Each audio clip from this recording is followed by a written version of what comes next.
Tiempos interesantes. Con José Figueroa García. En la 10, Capital Radio.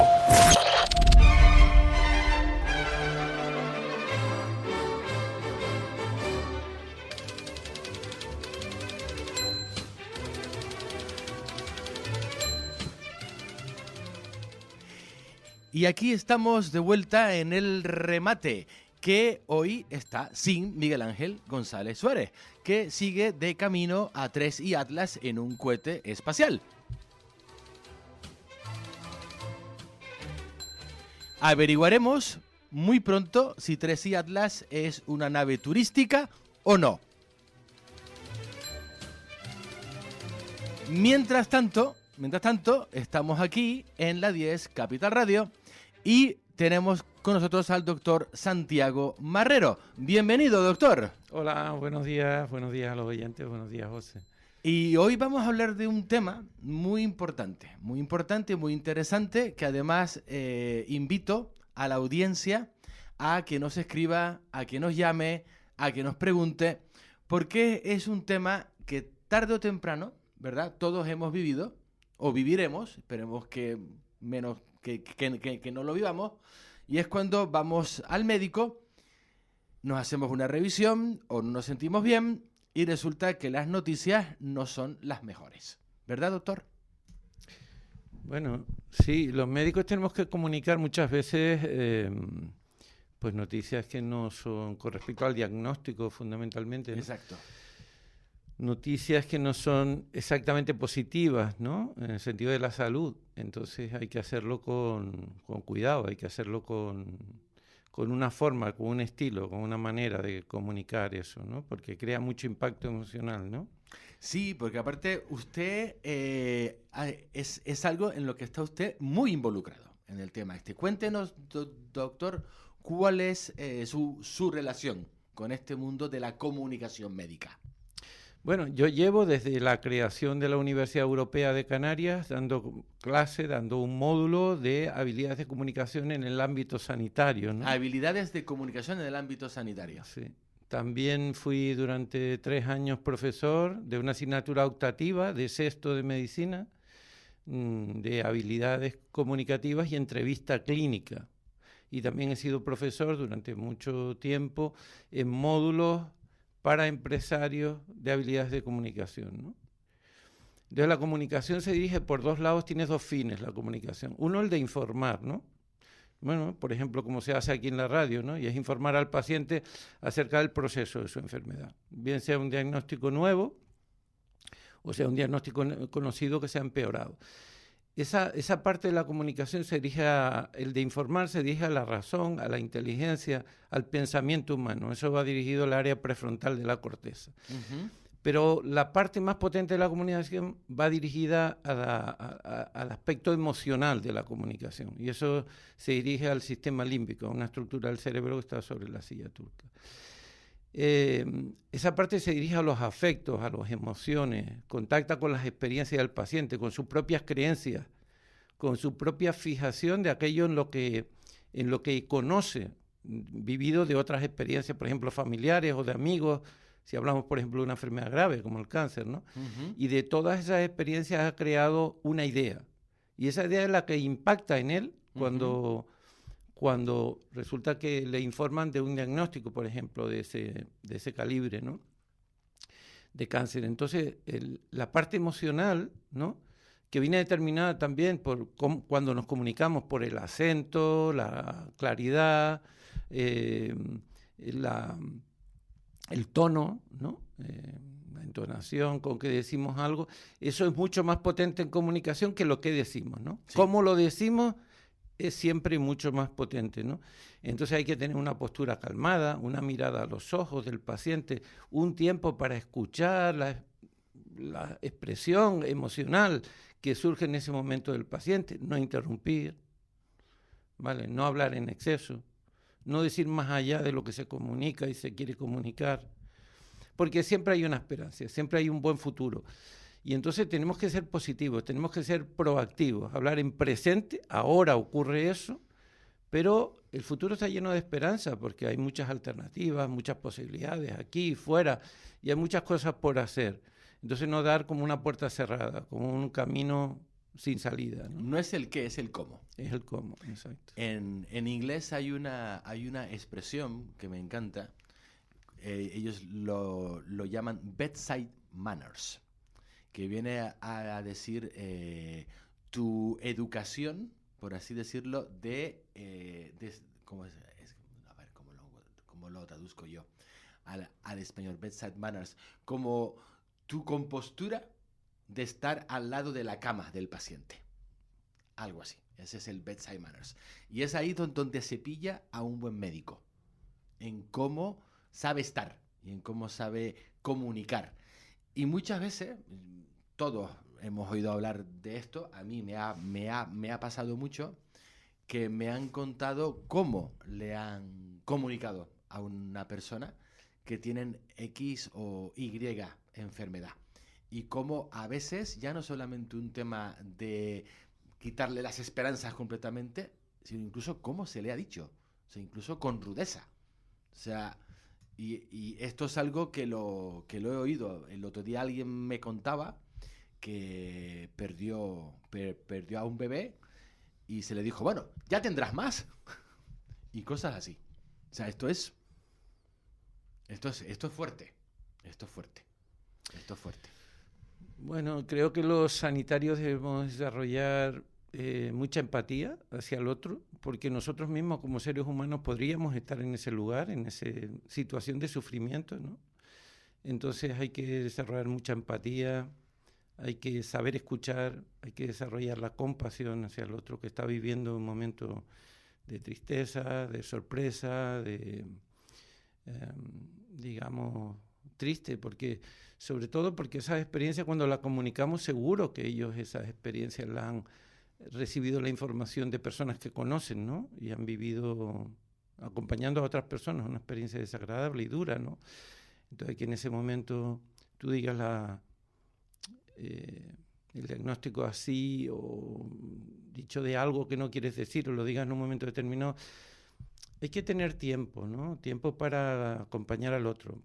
Como le digo, no se puede dar una noticia a una persona sentada y otro de pie. Tiene que estar los dos de pie o los dos sentados, mirándose a los ojos.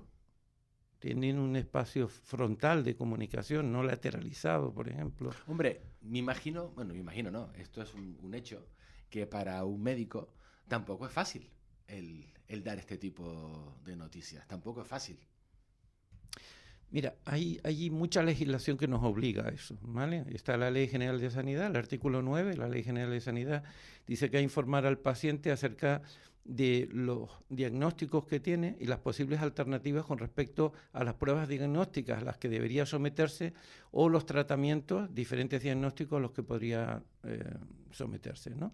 El artículo 9 de la Ley General de Sanidad, la Ley 14 de 1984, 26 de abril. Luego hay una ley, la Ley 41/2002, de Derecho de Información y de Historia Clínica. También existe en la Ley de Ordenación Sanitaria de Canarias, también los artículos 10 y 11 que informan de la obligación de los profesionales sanitarios acerca de informar al paciente acerca de los posibles diagnósticos, las posibles alternativas de tratamiento y sus consecuencias, ¿no? Falta tiempo para hacer eso de forma detallada, ¿no? Creo que falta tiempo. Pero a veces los sanitarios, aunque la ley se conoce de fondo que existe la ley, como que algunos sanitarios como que la ignoran, ¿no? Uh-huh. Incluso la ley 41/2002 dice que si el diagnóstico va a ser tan impactante para el paciente que puede redundar en un agravamiento de su enfermedad... Esto se llama efecto psicológico. Claro, efecto nocebo. Exactamente, el famoso efecto nocebo. Entonces, uno puede preguntarle al paciente si quiere recibir la información que a continuación le voy a dar sobre su proceso, y si el paciente intuye que no va a ser demasiado buena y no quiere recibir ese impacto, dice, no, la información se la dan a mi mujer, la información se la dan a mi hijo. Ah, bien, yo esto no lo sabía. La Ley 41/2002. O sea, que el paciente puede elegir del Es decir, paciente. no me lo diga a mí, se lo cuenta a mi mujer y a mi mujer me lo va dando a cucharaditas. Bueno, o mis hijos van decidiendo acerca de las distintas porque ellos se informan y son jóvenes y pueden tener más acceso a información y van decidiendo qué alternativa sería la mejor para mí. Y yo delego la información ahí. Eso es una prerrogativa que tiene el paciente, que tiene el médico, apoyándose en la Ley 41/2002 de Derecho de Información y de Historia Clínica, que existe, ¿vale? Y una pregunta, doctor, porque esto es un caso que yo conocí, lo conocí. ¿Qué pasa cuando el paciente no se le dice?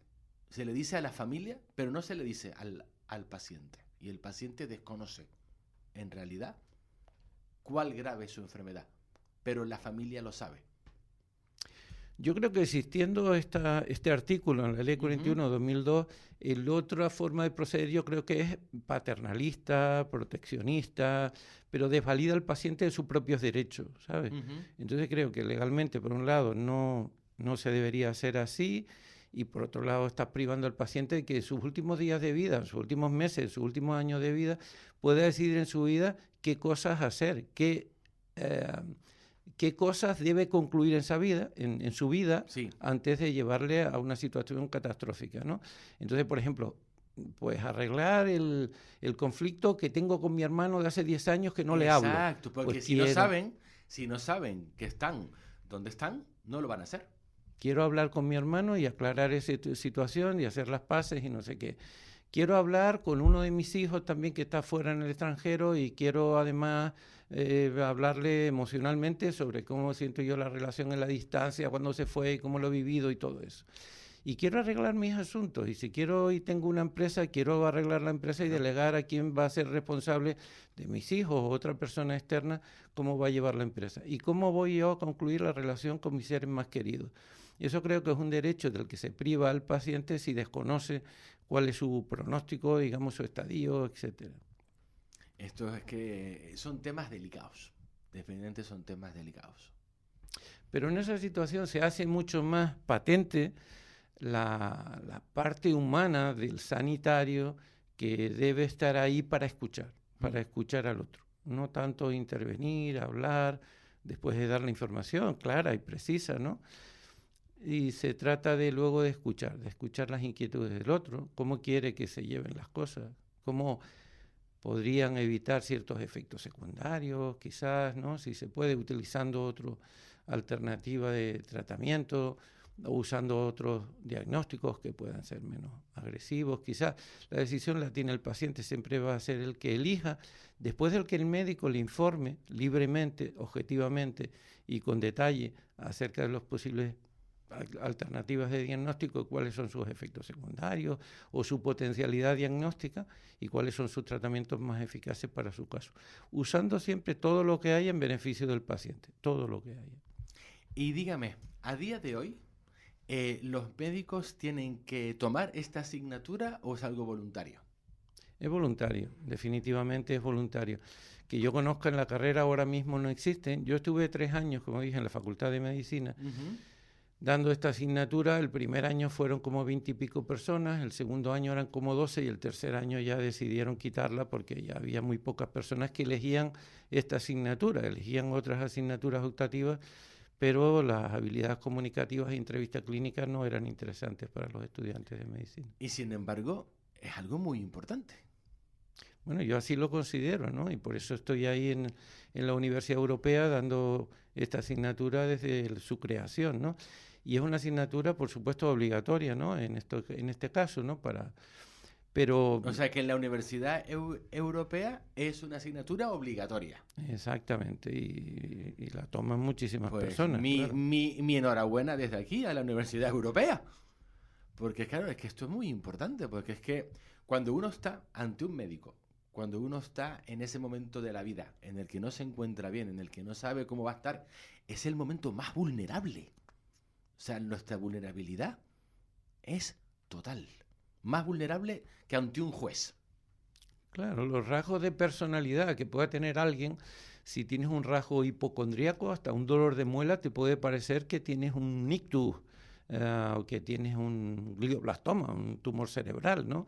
Y se trata de algo banal, pero si alguien no te confirma, no te hace el sesgo de confirmación de que eso, por las pruebas, por los hechos, no es nada grave, sino es un dolor de muela, pues tú puedes estar 2 o 3 días rumiando, ¿no? Sí, Con una sí. idea rumiante sobre una idea loca de que aquello es algo mucho más serio, ¿no? Igual para un proceso digestivo, cuando tienes diarreas y tal. Pues mire, se trata solo de una gastroenteritis y yo le voy a garantizar, usted va de aquí, se puede hacer este tratamiento corto, lo que sea, y va a reducir los síntomas rápidamente, porque solo es una gastroenteritis común. Y eso da mucha confianza al otro que recibe la información acerca de que calma su mente, ¿no? En el sentido de que le da seguridad, ¿no? Y en ese sentido, los profesionales sanitarios deberíamos hablar en ese sentido, ser proactivos, ¿qué es lo que va a hacer usted para mejorar el proceso? Hablar en presente, ¿qué es lo que tiene ahora? Pero quizás si es un diagnóstico de presunción, todavía no lo digo, no digo que se trata de un cáncer cuando tiene un papilomavirus y no he hecho todavía una anatomía patológica a ver si es uno de los papilomavirus de subtipos precancerígenos. No lo digo todavía hasta que no tenga la confirmación y bueno, y estamos trabajando en eso. Y aunque así fuera, hay muchas cosas por hacer y eso confirmárselo al paciente. Hay siempre muchas cosas por hacer y siempre se pueden hacer muchas cosas para mejorar el estado en el que uno se encuentra. Que aparte, hablando de algo tan serio como el cáncer, hay un tema que yo sé que usted es un experto y además es algo que es muy importante y es el caldo de cultivo. El caldo de cultivo del cáncer, ahora mismo no me... El terreno tumorogénico. El terreno tumorogénico. Porque esto es algo que la gente se cree que el cáncer es como una lotería. Ah, pues es que me ha dado un cáncer. Es que abrí la ventana y me entró. Cuando esto no es así, ¿verdad que no, doctor? No, durante 4 o 6 años se está gestando el desarrollo o el cambio, la mutación de una célula sana a una célula tumoral. Y además la mutación se refiere a una mutación somática, no es una mutación de la línea germinal. Y aclaro esto, no es una mutación, no se trata de una mutación del ADN del núcleo de la célula. Sería una línea germinal que eso haría que mis descendientes hereden el cáncer. El cáncer no se hereda y lo que sí se sabe es que esa mutación del ADN es consecuencia del cáncer, es secundaria. Y lo que existe siempre en todos los tipos de cáncer, sea de la estirpe que sea, mama, útero, ovario, pulmón, es una mutación de la línea somática. Y eso se refiere a que son las organelas, las mitocondrias, las centrales energéticas de la célula, las que mutan después de haber estado muchos años en un proceso de falta de oxígeno y carencia de nutrientes. ¿Y qué es lo que le quita el oxígeno a la mitocondria? ¿Y cuáles son exactamente las causas de esa falta de nutrientes? Sobre todo la matrix extracelular, o sea, el terreno que rodea a la célula se va intoxicando con toxinas, a veces del propio metabolismo celular, sea del metabolismo de la glucosa, ácido láctico, el metabolismo de las proteínas, el ácido úrico, el metabolismo de las grasas, cuerpo cetónico. ¿Y qué es lo que causa esto que usted está diciendo? Bueno, pues miren, hay mucho... Hablando en román palatino. El terreno tumorogénico, sobre todo si fisiopatológicamente parte de esa alteración de la estructura, sí que es dañado fundamentalmente por un exceso de glucosa. ¿Vale? Un exceso de glucosa, o sea que el exceso de carbohidratos en esta sociedad no es el hecho único y determinante, ojo. Hay virus que pueden estar presentes y están relacionados con cáncer, el papilomavirus con cáncer de cuello de útero, el Helicobacter pylori está relacionado con cáncer de estómago y de esófago, el Fusonucleatum, el Bacterium fusonucleatum con cáncer de esófago, sí, el alcohol con cáncer de hígado, lógicamente, el tabaco con cáncer de pulmón, pero el estrés mantenido, el cortisol, que hace subir el azúcar y crea una hiperglucemia, y esa glucosa alta tiene que ser regulada con un pico de insulina para tratar de bajar esa glucosa, son 2 los elementos inflamatorios. Y esos 2 elementos... La famosa inflamación. Esos 2 elementos, la glucosa alta y el pico de insulina, que se tiene que ser segregado por el páncreas para ir a buscar ese pico de glucosa y normalizarlo, son 2 elementos inflamatorios, junto con el cortisol, que llevan a la mayor disfuncionalidad de las mitocondrias. En otras palabras, estrés y dieta. Y alimentación. Alimentación. Los esquimales, antes de llegar los americanos con sus bases y contratar a los esquimales para que fueran trabajadores de sus bases E hincharlos a comida basura. no había cáncer Claro. entre los esquimales. Tampoco No había cáncer entre los esquimales. Nunca había oído yo hablar de esto, fíjese. Mira, los perros en modo salvaje no había cáncer, pero los perros en modo doméstico, Claro. la primera causa de muerte es el cáncer en perros. La primera causa de muerte de perros es el cáncer. Siempre en perros domésticos hablamos. Los perros viviendo en modo animal no Ni de tenían broma. cáncer. La tribu Masái, antes del contacto con la civilización moderna, no tenía cáncer. Esto es tremendo, ¿eh? Salió publicado hoy en la O sea, noticia. el cáncer es una enfermedad de tiempos modernos. De tiempos modernos fundamentalmente. Había tipos de cáncer antes, Sí, obviamente. pero no con la frecuencia y el número con que se están produciendo hoy, que es la segunda causa de enfermedad y muerte en la sociedad en la que vivimos. Hoy sale publicado que Canarias es la comunidad autónoma con más diabetes infantil. Sí, bueno, lo de Canarias y la diabetes, eso es tremendo. ¿Y la obesidad? Tremendo. Tremendo. ¿Qué comemos los canarios? Papa, arroz, Plátano plátano. y leche condensada. Pues eso hace subir mucho el azúcar. Y de ahí partimos, ¿no? Entonces quiero decir que la esperanza viene porque tenemos para mejorar ese terreno que se forma, que tiene biomarcadores en sangre, José. Ujú. Tiene biomarcadores como la interleuquina 6, el factor de crossing tumoral alfa, el insular growth factor 1, la proteína C reactiva ultrasensible, el fibrinógeno, la ferritina. Son biomarcadores con evidencia científica a los que podemos testarlos mediante un análisis de sangre y podemos decir a una persona la relación, el ratio cobre-zinc, el ratio triptófano-quinirolina, y todos esos biomarcadores podemos testarlos en un análisis de sangre con evidencia científica del más alto nivel y, por ejemplo, en un programa que yo he hecho en hoja de cálculo, podemos otorgarle 3 puntos a cada uno de esos biomarcadores que tienen fuerte evidencia científica y decir, con una tabla score, un score, ¿no? Que Sí, te sí. dice de 25 a 35, usted está en riesgo Score medio. es puntuación. Una puntuación. En inglés. Gracias. Pues usted está en un riesgo medio de padecer en los próximos 4 o 6 años un proceso tumoral. O usted, que fuma además y que toma alcohol y que está rodeado en su ambiente laboral, por ejemplo, de formaldehído, que esto poca gente lo sabe, pero el formaldehído, una sustancia con la que se compacta el conglomerado, por ejemplo, de determinados muebles de una casa muy conocida, ¿vale? Ah, Vale, vale. que tenemos una todos- azul y amarilla de esa. azul y amarilla, Ah. Esos conglomerados desprenden formaldehído. Vaya. Formaldehído tiene un nivel más alto de evidencia científica de relación con procesos tumorales. Vaya. Vale, entonces no se trata de un marcador solo, ni de dos, pero sí Claro, si se juntan todos. de que den un score, perdona, la puntuación de por encima de 25. Entonces usted está en riesgo alto, pero tenemos la posibilidad de desmontar ese terreno tumorogénico, Dieta. por supuesto. Y la alimentación debe ser más orientada, desde luego, una low carb, una dieta baja en hidratos de carbono, una dieta con pocos azúcares, una dieta donde me obliga a mí. Pero aquí es donde entra, cuando hablamos de low carb, de bajo hidratos de carbono, vale, pero cuando hablamos de lo de bajo en azúcar, es que hay un tema aquí que está sobrevolando esto todo el rato, y es la comida procesada y ultra procesada. Hay Esto rincones es veneno. de un supermercado que tú conoces y es una cadena que está implantada en Canarias mucho, que tiene rincones ya de comida preparada, incluso las mesitas y los butacas para comer dentro del Pero es que supermercado. esto es azúcar y azúcar y azúcar y azúcar y azúcar y azúcar y 40.000 aditivos. Lo que me gustaría transmitir hoy, que lo que medimos tiende a mejorar.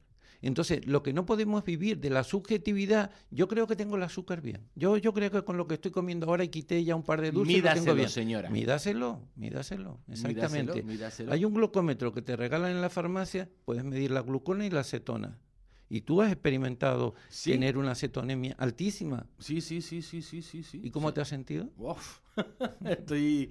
Vamos, de hecho, recuérdeme, ¿cuándo es el próximo ayuno prolongado, por favor. Porque yo me apunto, otra vez. No, yo me apunto. O sea, el primer ayuno me ha sentado de maravilla. O sea, yo ya he dejado atrás el azúcar. Pero completamente, ¿eh? Yo era adicto al azúcar. Era adicto al azúcar, era adicto a un montón de cosas. Yo he cambiado mi alimentación. Y solamente al haber cambiado mi alimentación, mi vida ha cambiado algo, pero exagerado.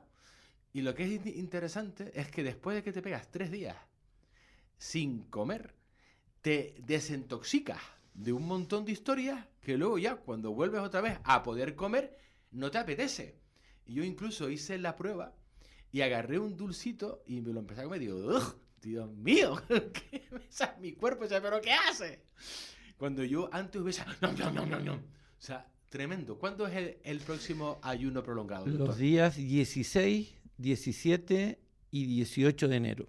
16, 17 y 18 de enero volvemos a hacer un ayuno, un programa de autogestión en salud que, como decimos, además de practicar la autofagia y ese mecanismo que ponemos en marcha a través del estímulo del sistema inmune que reconoce a las células anormales y se las come, claro. Fíjate la limpieza que hace para una célula que está modificando su estructura mitocondrial, de lo que estamos hablando hace un momento, del cáncer, y cómo se come a esas células. Fíjate lo que limpia, ¿no? Y luego hay una cosa que me encantó, y es que durante todos estos 3 días nos estamos informando de un montón de cosas. O sea, no es que no estamos allí sentados sin comer, sino que es que estamos escuchando cosas muy interesantes. Y además haciendo actividades y cosas. Y luego a beber mucha agua y té verde. Que el té verde tiene la famosa... enzima epigalocatequina 6-galatoquinasa, y esa enzima tiene un efecto antitumoral y un efecto antioxidante. Oxidarse significa envejecerse, con lo cual frena el envejecimiento y estimula la autofagia. Así que imagínate qué maravilla. Bueno, tú, yo llevaba toda la vida enganchado al café. Toda la vida. Y desde que volví a Canarias, enganchado al café con leche condensada. Que claro, es que este es el vicio canario por excelencia. Yo ahora me tomo 2, 3 té verdes al día. Qué maravilla. Me levanto todas las mañanas, esté donde esté aquí en Tenerife, esté donde esté, me tomo mi té verde. Y la verdad, la diferencia es increíble. Pues José, si al té verde le voy a dar para los oyentes un recurso maravilloso. Adelante. Si le das una cucharada, le pones al té verde. Ajá. O hay quien prefiere un café por la mañana, solo un café al día por la mañana, una cucharada de aceite de coco. Aceite de coco. Es maravilloso, porque activas otros mecanismos que de mejoran. esto podemos hablar la próxima vez, porque por tenemos que irnos a publicidad y tenemos que volver al próximo espacio. Doctor Santiago Marrero, muchísimas gracias por estar aquí educándonos, acompañándonos y ayudándonos a tener una mejor salud. Muchas gracias, José. Gracias a los oyentes. Buen día. Arigato.